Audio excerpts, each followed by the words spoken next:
Bienvenidos a Inófilos, el lugar donde exploraremos juntos el fascinante mundo del vino. En este nuevo capítulo viajaremos a Turquía, país transcontinental euroasiático situado en el sur de la región del Cáucaso, donde hoy se encuentran también otros países como Georgia o Armenia.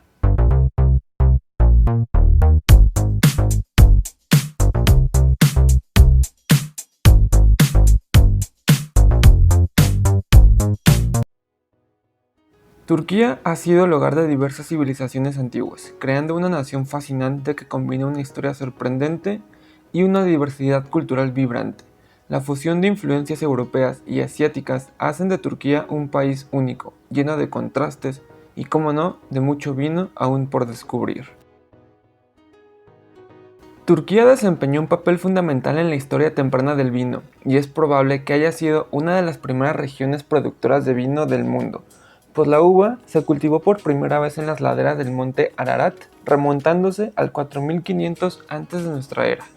En su momento, lo que se conoce como península de Anatolia se sitúa en la región de Transcaucasia y sobre las costas del mar Caspio, llegando a ser un punto clave en donde se favorecía el intercambio y el comercio. Siendo hogar de diversas civilizaciones antiguas que ya practicaban la viticultura, entre los que destacan los hititas, los frigios o los lidios, y de quienes se respalda la idea de que el vino ya era una parte integral de su cultura y su sociedad. Los hititas fueron una civilización indoeuropea del segundo milenio, alrededor del 1600 al 1200 antes de nuestra era, que fundaron un imperio con un centro de continua producción de la vid en Anatolia. Ya ofrecían vino a los dioses durante los rituales de realeza y de altos gobernadores. A su vez, son de quienes más información se ha logrado obtener, como inscripciones donde se muestra información sobre la producción y el consumo de vino en la región, además de artefactos relacionados. De estas inscripciones en su antiguo código legal, cerca de 20 puntos refieren al vino, donde se describen estándares de calidad y además se adjudican ciertas denominaciones formales, de acuerdo a su producción, ya sea joven, añejo o especiado. Y además también se han encontrado elaboradas copas de vino en cámaras funerarias. Posterior a los hititas, entran en escena los imperios de Frigia y Lidia, de los cuales se han encontrado restos de vasijas, pinturas y herramientas pertenecientes a ambas culturas.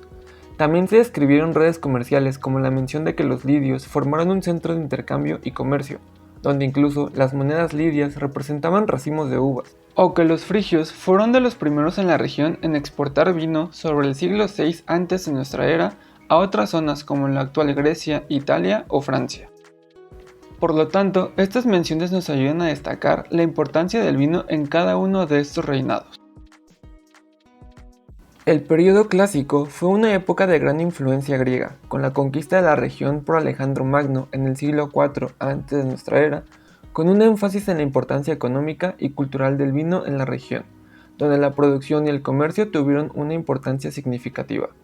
En gran parte de la costa oeste de Anatolia, los griegos establecieron ciudades como Mileto y Esmirna, que fueron vinculadas a la cultura y a la gran influencia del vino griego, facilitando la difusión de la viticultura y las prácticas relacionadas.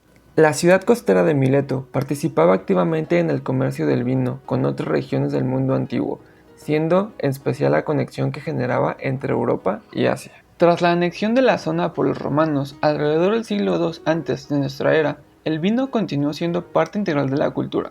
Los romanos valoraban mucho los vinos de calidad, y Anatolia justamente proporcionaba vinos apreciados en toda la región mediterránea. Después de la división del Imperio Romano, Anatolia quedó bajo la influencia del Imperio Romano de Oriente, que posteriormente sería conocido como Imperio Bizantino. En esta nueva época, la relación con el vino tuvo variaciones debido a cambios en las políticas y prácticas culturales. La producción de vino continuó siendo una parte importante en la economía y la vida cotidiana, siendo el enclave comercial más importante de la época y donde el vino era una bebida popular y se producía y distribuía a gran escala. Fue durante el Imperio Otomano, que abarcó desde el siglo XIV hasta principios del siglo XX, que la producción y el consumo de vino continuaron, aunque estuvieron sujetos a las leyes y normas islámicas que regían la sociedad otomana. Con la prohibición del alcohol durante este periodo, casi llegó a desaparecer la vitivinicultura, aunque en algunas áreas, especialmente aquellas con poblaciones no musulmanas, como las minorías cristianas, la tradición vinícola se mantuvo y se les permitía producir vino, eso sí, sujeto a elevados impuestos. Las actuales restricciones a la venta de alcohol no son ninguna novedad en Turquía, puesto que durante el extenso tiempo que duró el imperio, los sultanes otomanos prohibieron, en ocasiones incluso con pena de muerte para los infractores, cosas como el café, el tabaco y el alcohol. En una historia por decir curiosa, el sultán Murad IV, quien era un ávido consumidor de estas mismas sustancias, acabó muriendo por cirrosis. En la época de Tanzimat, la viticultura se reactivó a partir de mediados del siglo XIX y las exportaciones de vino turco aumentaron debido a la catástrofe de la filoxera en Europa y su consiguiente escasez de vino. Sin embargo, tras las decisiones y tratados que llevaron al fin del Imperio Otomano al finalizar la Primera Guerra Mundial, como el Tratado de Sèvres de 1920, Turquía tuvo que ceder grandes extensiones de tierra a Grecia y a otros países. Por lo tanto, con el éxodo de la minoría griega, quienes eran importantes para la viticultura, se produjo un nuevo declive, finalizando prácticamente toda práctica del vino. Sumado a esto, aún antes de la fundación de la República de Turquía en 1923, se siguieron implementando políticas nuevas, algunas de las cuales afectaron la producción y el consumo de alcohol y por lo tanto del vino. Podemos decir con total seguridad que el vino en Turquía desde hace siglos siempre ha enfrentado desafíos. Pero, como dice el dicho, tras la tormenta llega la calma. Kemal Atatürk, con el objetivo de devolver el orgullo a un pueblo desmoralizado, fundó con intención laica la República de Turquía en 1923 y mandó construir bodegas estatales con la idea de poder convencer al pueblo turco de los beneficios del vino. Este hecho aseguró la supervivencia de variedades autóctonas de la región de Anatolia, que a día de hoy nos han dado pistas sobre los orígenes de la viticultura. Y es entonces que, durante los últimos años, ha habido un renacimiento en la industria del vino en Turquía. Los valientes productores han vuelto a descubrir y revitalizar variedades autóctonas de uvas.